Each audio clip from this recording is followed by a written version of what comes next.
GKFX Prime presents the Market Analysis Webinar. Hi everyone, welcome to another weekly webinar. So some big moves happening in markets. We're having the Nikkei push into the 30,000 level for the first time in 30 years. We've got WTI crude oil pushing into $60. So some big moves happening. The pound doing well too, pushing higher.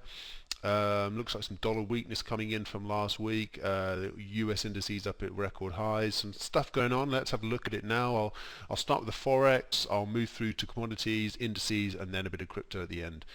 Any other charts or comments or questions you have, please drop a comment in the video, and otherwise just click that like button. That really helps us out a lot. Okay, so start with the euro. Bigger picture here is that we're in an uptrend on the daily chart.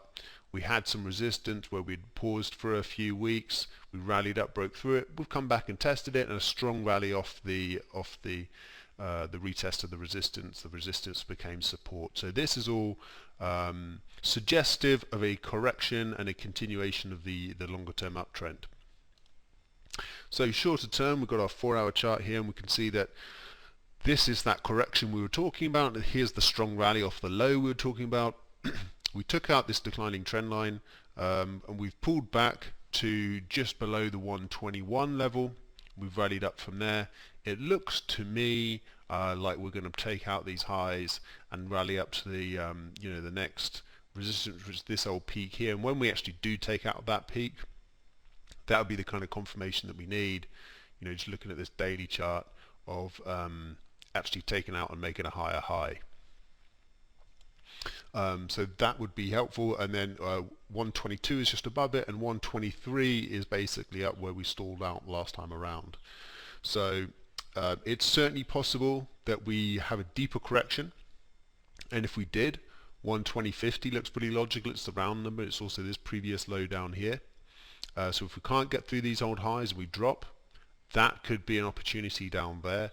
But otherwise, for me at the moment, we've had a big rally up. It doesn't necessarily need to come back much lower, but definitely watch out for 120.50 as an opportunity. Here, it's not, you can trade the breakout from these levels, but just sitting underneath the resistance, not a great opportunity to buy. Arguably a place to sell, just on the hopes that we get down to that 2050 level, but it really would be more on a hope. And it wouldn't be in line with the kind of broader structure that we're looking at, which is a continuation of this uptrend. Moving swiftly on to the British pound, and here you can see that strong breakout hit the 139 level. So you can see we were in this kind of rising horizontal channel, but the speed of the channel, you can see the fact that we basically haven't touched the bottom of this channel, and then we've been grinding into the top of it, and finally we broke out the top, retested, rallied up, and you'd expect naturally, as I've said, I think I've said this the last couple of weeks, that 140 looks like it's on the cards. For the time being, this is the H4 chart. That old high. If we can get a bit of a kind of rally up from there, 139, retest of the old high somewhere into here, and then a rally up at possibly 140 this week, who knows. But it's definitely a bullish looking chart, not much else to say about it. A pullback to 138 again would be obviously a lower price to be able to buy into. It would have the rising trend line and the round number support, but we've basically already done that. So you wouldn't necessarily expect, after a successful test once, you certainly could get it again, but I wouldn't bank on it. It's a rising trend. Somewhere into this old high would be where I'd be expecting any pullback to finish off.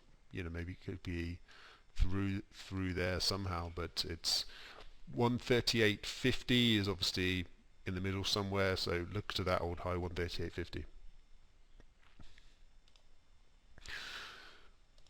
Dollar yen. Okay, so if we remind ourselves, we broke our declining trend line at last, and I said that was, once we'd broken through it, I said that was looking good. We rallied up, touched the old high here, and we basically just had a pretty sizable pullback from that old high, but I know suggested a pullback was on the cards last week. and I didn't necessarily think it was going to go all the way back down here, but I certainly said it could drop down to the previous declining trend line. It would be all the way down here or down towards 103.50 again, but we held on to 104.50, which actually in terms of kind of textbook technical analysis was pretty much on it, because we just pulled back, tested the old high, and we've rallied up again from there. And so even though this looks like a sharp decline and something to excuse me, something to be a bit concerned about, I think in the broader structure here it's actually fine. It was a sell-off from the old high, as we showed there on that daily chart. It's a sell-off from here. It's a big level, 105.50. Big drop down, 100 pips, but I think we're done. And so we've taken out, we made one high, took it out, and at the moment we're in the process of trying to make a new low, and you could pretty much say that we've done it. One, kind of want two on either side, so we're in the process of forming this candle here. Maybe we fail and turn lower, but it looks like actually we've pretty much done our test of this high, and we're pushing up to the upside, and naturally you assume a test of the old highs if that is the case. So the dollar yen looks like a positive market. It's testing resistance, just like we were saying with the euro. Interestingly, these currencies kind of trading in sync at the moment. But yeah, you don't necessarily want to be buying at the high, but the structure is suggesting high highs and higher lows at the moment after that retest. Moving on to the oil market, so I mentioned that WTI has broken through the 60 level as of the start of the week. Now, this is our weekly chart, just to show how massive this oil rally has been. I've said over the last couple of weeks that this oil market is looking pretty overdone. It's looking overstretched, but there's no reason it can't keep going, and that very much continues to be the case. It's definitely an overstretched market, but as far as resistance, there isn't really much. We've crossed 60, but 60 wasn't necessarily a big deal. It was 65 and 50 that was the range that we dealt with before the pandemic, and so we're basically we crossed back through into the range. When you see we had a bit of a kind of consolidation in the market down here after having breached the range, and now it looks like the market's trying to push back up to the top of the range again. So it looks like a move towards 65 is on the cards, but as I say, some big pullbacks could happen first, and you'd look towards 55 as just a round number, and it's just above that last consolidation we had. So that could be a possibility. I wouldn't necessarily, if the market does drop to 55, you'd obviously start questioning whether we've actually put in a top after this big rally. But I think we've got to try and keep our mindset that we have now when the price is at its highs, thinking that we're still in an uptrend, and actually when it's dropped a bit during the uptrend, that's the best time. So not much to be done at the moment in my view. We've already broken out big time, taken out this previous high. Wait for a dip to the old high, if not down to the lows, which is around 57, and if we take out there, it just means this short-term strength is lost, but the bigger picture is still very bullish, and 55 could be interesting. So moving on to precious metals, gold, one of the hardest markets to trade at the moment. I'm not really touching it. I think it's a good rule of thumb with trading. If you don't really understand the structure of the market, it doesn't fit with your trading style, just don't touch it. That's one of the best trades you can make. It's just not trading when the market doesn't make sense to you.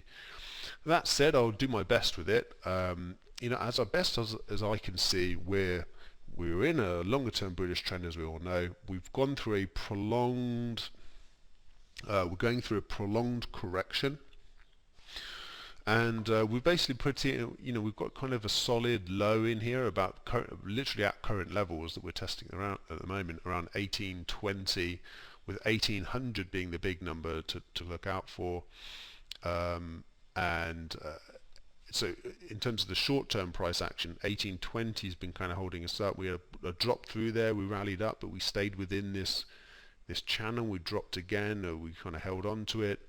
I think if 1820 gets taken out, we'll probably get dropping back through 1800, and then we've got a test of the old low on our hands.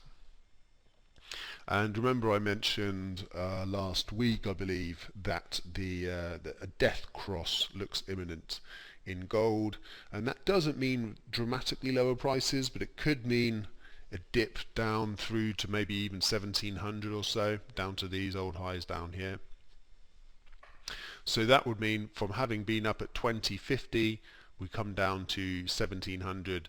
That would be a 350 point correction.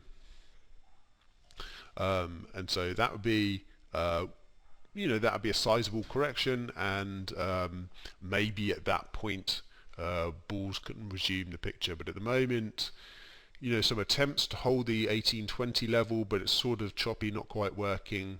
We're still within this choppy downtrend. We haven't exploded to the downside, but we haven't found enough support to trigger the next leg higher in this kind of longer term bull trend. So as I say, in the short term kind of swing trading type environment, it's choppy trading. Might be better on the shorter time frames, typically not something I touch for these webinars.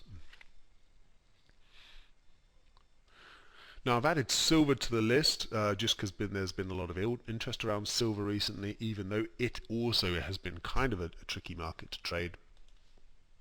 So basically we had a test of those multi-year highs after the big Reddit ramp up, the attempted short squeeze. I think that maybe has just proven to be a bit of a distraction to actually what looks like quite a reasonably bullish structure, actually a bit more bullish so than gold, which you could just kind of been printing lower lows. Really, silver's held quite solidly in this range, and it's just been kind of going sideways. And so maybe silver continues to kind of go sideways in this range, still maintaining kind of bullish longer term picture, while gold corrects lower. That's entirely possible. These metals do sort of generally trade in sync, but not necessarily perfectly. And what I'm seeing here is that we've held the low, we've made kind of higher highs, and then if you drop down to say this 4-hour chart, it's also higher highs. So we had the massive Reddit rally, made higher highs, tested that old previous cycle high, came crashing down when the short squeeze unwounded, but we just actually ended up just testing the old high. So if we'd maybe had a bit more of a kind of reasonable market action where we took out the high and then tested it, we wouldn't be as so worried. This was basically just kind of a bit of market excess, I would say, that maybe just kind of unexpectedly came in the market. If you'd assumed that hadn't taken place, maybe we'd have just tested this high, then pulled back, then we'd be up.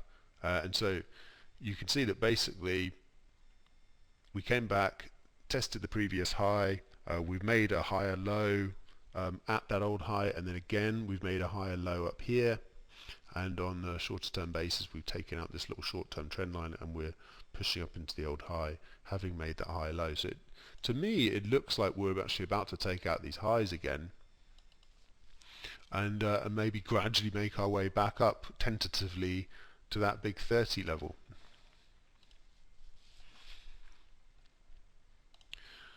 Moving on to the S&P 500, let's quickly remind ourselves where we are. We held on to the 3650 area, 3660 I think it was, very well after that kind of more dramatic test. You remember I said that, for a correction we took out one low, but you need to take out the next low to really start getting bearish, and we came nothing close. We just rallied straight back up to the high again. We've not even come back to test those highs. So if you see the price coming back to these highs here through 3870, I think that could be an opportunity, because so far we've just been consolidating in a very tight range up above there. So if we come back to there, that could be the test we need to take off, but it looks like we don't even really need it. You can see that there's a few attempts to kind of sell us off through this consolidation that didn't work, and then we've taken out the high, and as I say, we're up at record highs. 39.50. So obviously not far away from the big 4,000 level for the first time in the S&P 500. Again, could be a milestone that happens this week. Last but not least, a good old Bitcoin. We obviously had that massive rally last week owing to the move from Tesla to add Bitcoin to their balance sheet, and a few other institutions, MasterCard, etc., BNY Mellon, a bank in New York, talking about adding Bitcoin in terms of its custodial services. A lot of good fundamental stories going on for crypto at the moment. Just the general mainstream adoption idea of it really picking up steam. And so we're just shy of the 50,000 level. So almost the only bearish case you can make for Bitcoin at the moment is that it's gone up so far, and we're just about to hit a big round number, which is the kind of level that traders at least would look to take profits.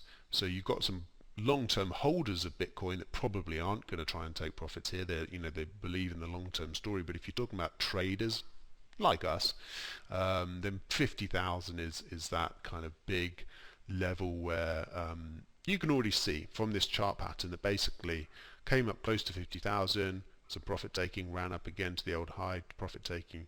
And we've been pushing up because it's been such a bullish market. There've been new buyers coming in on these dips. So you've got longer term holders taking profits, buyers buying the dip, more profit taking, buying the dip. And it looks like the dip buyers are winning out, and I suspect we hit that 50,000 level. But I do wonder how far we can get beyond it until some really heavy money comes in and puts the market back down again. This is a very short-term chart. This is just the 1 hour chart. You can see here's where we took out 40k or whatever it was, 41k and change before. We had that last week, big rally, and we've just kind of consolidated into the highs. But arguably a rising wedge pattern is bearish. If we do see a breakout lower, I would maybe just look to that high here. It's a bullish market. You don't really want to be selling it. You could go for just a bit of a hit and hope at 50,000. As I say, the profit taker is going to come in, but more the way to use that information, in my view, is just to kind of lighten up on the buying as you go into 50,000, rather than really looking to sell, which you just don't normally, as a rule of thumb. But maybe some of you know from trying to do it before, you don't really want to be selling Bitcoin. It's just such a strong rising market until we've got a lot more evidence that it tops in. But if we do decline, look out to these. This is the next level down here at 38,700 was these two lows here, or as I say, this previous record high up at basically 42,000 will be two levels to look to if we get a snap down through this rising trend line. Right, that's it for this week. Good luck trading. Thanks for watching, everyone. Make sure to subscribe to the channel so you don't miss the video next week.